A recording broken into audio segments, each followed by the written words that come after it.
শহরের এক নামকরা অটোমোবাইল শোরুম রয়্যাল রাইডস সকাল 10টার দিকে স্বাভাবিকভাবেই ব্যস্ত। চকচকে কাঁচের ভেতর দিয়ে দেখা যায় উজ্জ্বল আলোয় ঝলমল করছে দামি দামি গাড়ি। কেউ দাম জিজ্ঞেস করছে, কেউ টেস্ট ড্রাইভে বেরোচ্ছে, কেউ আবার চা হাতে দাঁড়িয়ে ভাবছে কোন রঙের মডেলটা ভালো হবে। হঠাৎ সেই বিলাসী পরিবেশে প্রবেশ করল এক অচেনা জরাজীর্ণ চেহারার বৃদ্ধা। শুকনো মুখ, খুচকানো হাত, মাথায় ছেঁড়া শাড়ির আঁচল আর পায়ে ছেঁড়া স্যান্ডেল। দেখলেই বোঝা যায় এই মানুষটি হয়তো রাস্তার ভিখারি।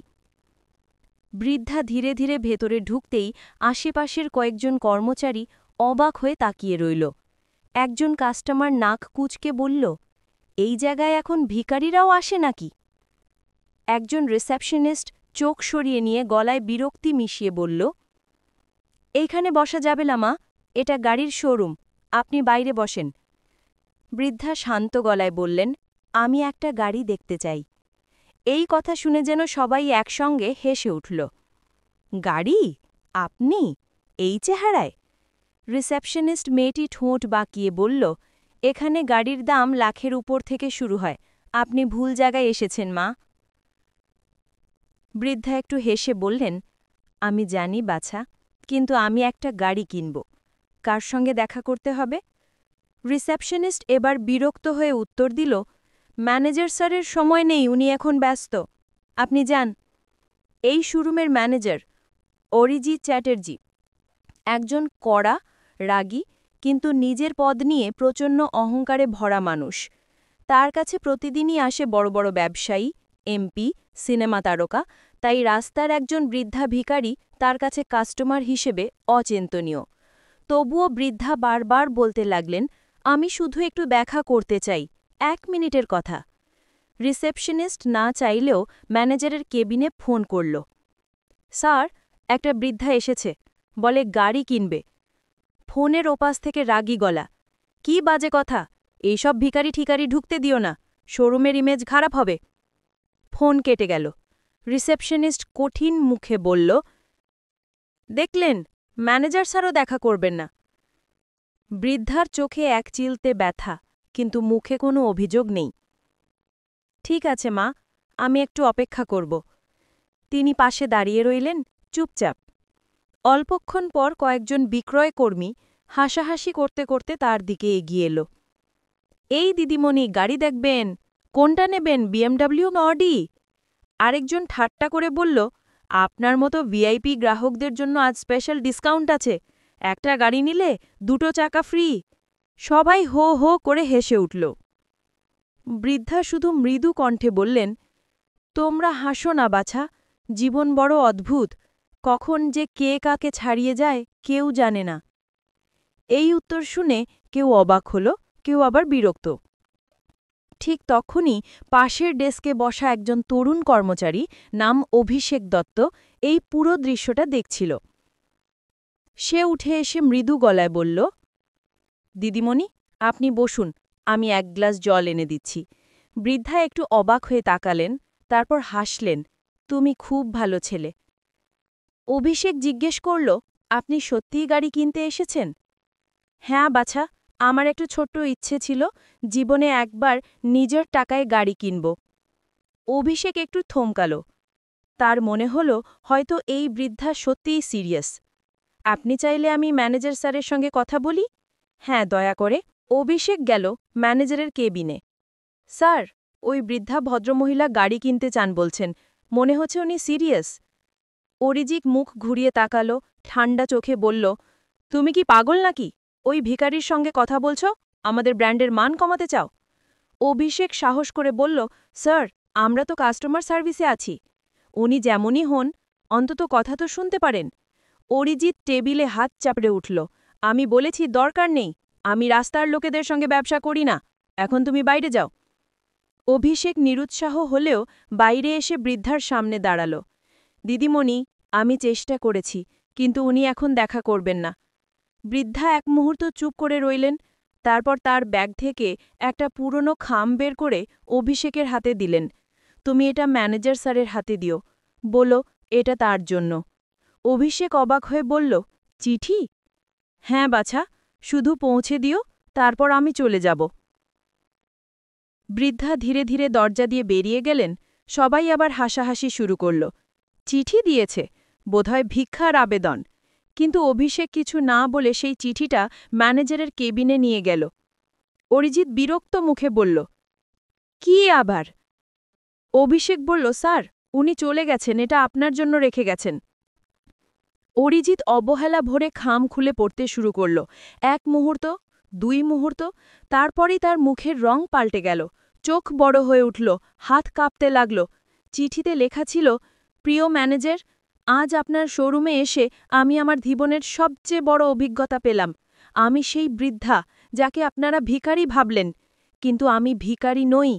আমি মলতী দেবী ঘোষ, এই ঘোষ চ্যারিটেবল ট্রাস্টের প্রতিষ্ঠাতা। আমি এই শহরের সবচেয়ে পুরনো শিল্পপতি রঘুবর ঘোষের স্ত্রী। আমার স্বামী এখন আর নেই। তিনি সবসময় বলতেন, মানুষকে তার পোশাক দেখে নয়, তার কথা ও আচরণ দেখে বিচার করো। আজ আমি ইচ্ছে করেই সাধারণ পোশাকে এসেছিলাম। দেখতে চেয়েছিলাম আপনারা কাস্টমারকে মানুষ হিসেবে কেমন ব্যবহার করেন। কিন্তু আজ আমি ব্যথিত। আপনি শুধু আমাকে নয়, আপনার নিজের মানবিকতাকেও অপমান করেছেন। আমি ইতিমধ্যেই এই শোরুমের বিরুদ্ধে আমার ট্রাস্টের অফিসে রিপোর্ট পাঠিয়েছি। আপনার কোম্পানির মালিক অরুণ সেন আমার পুরনো বন্ধু। আমি তাকে এই ঘটনার কথা জানাব। তবে একটা কথা, আপনি যদি সত্যিই পরিবর্তন চান, তাহলে একদিন আমাকে খুঁজে নিন। ঠিকানা নিচে দিলাম।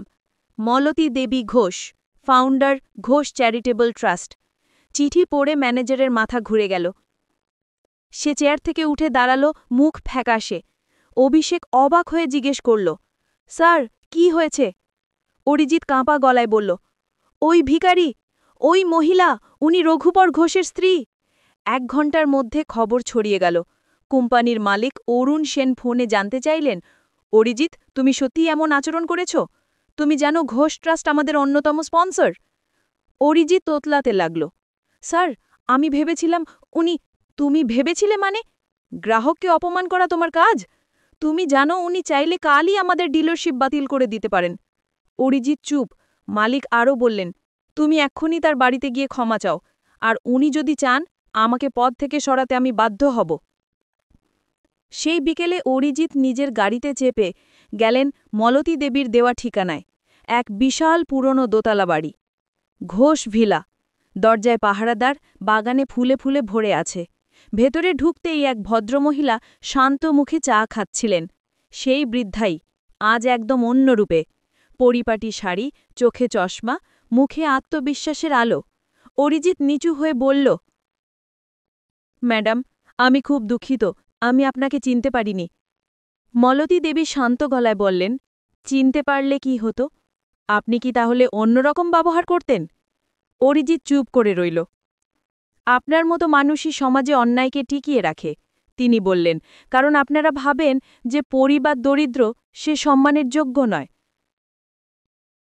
অরিজিৎ চোখে জল নিয়ে বলল, আমি ভুল করেছি ম্যাডাম, আমাকে ক্ষমা করুন। মলতী দেবী হাসলেন, ক্ষমা পাবেন যদি শেখেন। আমি চাই আপনি আপনার শোরুমে একটা ছোট্ট নিয়ম চালু করুন। কোনো কাস্টমারকে তার চেহারা, পোশাক বা অবস্থান দেখে বিচার করা যাবে না। অরিজিৎ মাথা নত করল, আমি প্রতিজ্ঞা করছি, আজ থেকে এই নিয়ম চালু হবে। কয়েকদিন পর রয়্যাল রাইডস শোরুমে একটা নতুন ব্যানার ঝুলল, আমরা প্রতিটি মানুষকে সম্মান করি। Your look doesn't define your worth. অভিষেককে পদোন্নতি দিয়ে সিনিয়র এক্সিকিউটিভ করা হল, আর ম্যানেজার অরিজিৎ নিজের ভুল থেকে শিক্ষা নিয়ে নতুনভাবে শুরু করল। 1 সপ্তাহ পর মলতী দেবী আবার এলেন, এবার কিন্তু একদম রাজকীয়ভাবে। তার সঙ্গে ট্রাস্টের সদস্যরাও ছিলেন। তিনি হাসি মুখে বললেন, অরিজিৎ বাবু, আজ আমি একটা গাড়ি কিনতে এসেছি। এবার কিন্তু আমার পোশাক দেখে বিচার করবেন না। সবাই হেসে উঠল, পরিবেশ একদম পাল্টে গেল। তিনি একটা মার্সিডিজ বেঞ্জ কিনলেন, অভিষেকের হাত দিয়ে পেমেন্ট করলেন, আর গাড়ি নেবার আগে বললেন, আজকের এই ক্রয় কোনো গাড়ির জন্য নয়, এটা মানবিকতার প্রতি বিশ্বাস পুনরুদ্ধারের জন্য। গাড়ি চালিয়ে চলে যাবার সময় মলতী দেবী আয়নায় তাকালেন। নিজের মুখে এক শান্ত হাসি। তিনি ধীরে বললেন, মানুষকে কখনো ছোট করে দেখো না, কারণ কখন যে সেই মানুষ তোমার জীবন বদলে দেবে কেউ জানে না। গাড়ি দূরে চলে গেল। শোরুমের কাঁচের দরজার সামনে দাঁড়িয়ে অভিষেক আর অরিজিৎ চুপচাপ তাকিয়ে রইল। হয়তো সেই দিন তারা সত্যিই মানুষ চেনা শিখেছিল। এই গল্প শুধু একটি বৃদ্ধা ও একটি শোরুমের ঘটনার মধ্যেই সীমাবদ্ধ নয়। এটি আমাদের সমাজের বাস্তব প্রতিচ্ছবি, যেখানে মানুষকে তার চেহারা, পোশাক বা অর্থের ভিত্তিতে বিচার করা হয়। সেখানে এই মলতী দেবী প্রমাণ করে দেন মানবিকতাই মানুষের আসল পরিচয়।